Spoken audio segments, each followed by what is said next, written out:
অসমে বিধানসভা নির্বাচনের ভোট গণনার খবর। এইমাত্র পাওয়া খবর অনুযায়ী আজ সকাল 8 থেকে শুরু হয়েছে ভোট গণনা। প্রথমেই চলছে অসমের 126টি আসনেই ব্যালট গণনার কাজ। আমাদের ফেসবুক ও ইউটিউবে প্রতি ঘন্টায় নির্বাচনের খবর প্রচারিত হবে। ভোট গণনার খবর পাওয়ার জন্য ফেসবুক পেজটি ফলো করে এবং ইউটিউবে সাবস্ক্রাইব করে আমাদের সাথে থাকুন। এইমাত্র পাওয়া বিশেষ নির্বাচনী খবর। আসামে বিধানসভার 126টি আসনের নির্বাচনের ভোট গণনা আজ সকাল 8টা থেকে শুরু হয়েছে। প্রথমে ডাক ব্যালটের গণনার মাধ্যমে গণনার প্রক্রিয়া শুরু হয়েছে।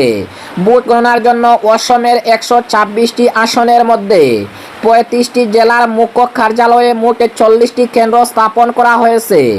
আজ 59 জন মহিলা এবং 722 জন প্রার্থীর রাজনৈতিক ভাগ্য নির্ধারণ হবে।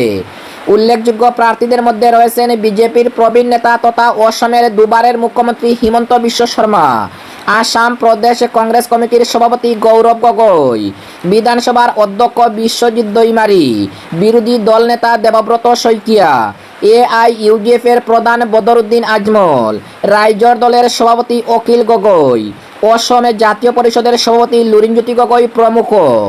এইমাত্র পাওয়া খবর অনুযায়ী অসমের 126টি আসনে চলছে ভোট গণনা। প্রথমেই চলছে ব্যালট গণনার কাজ।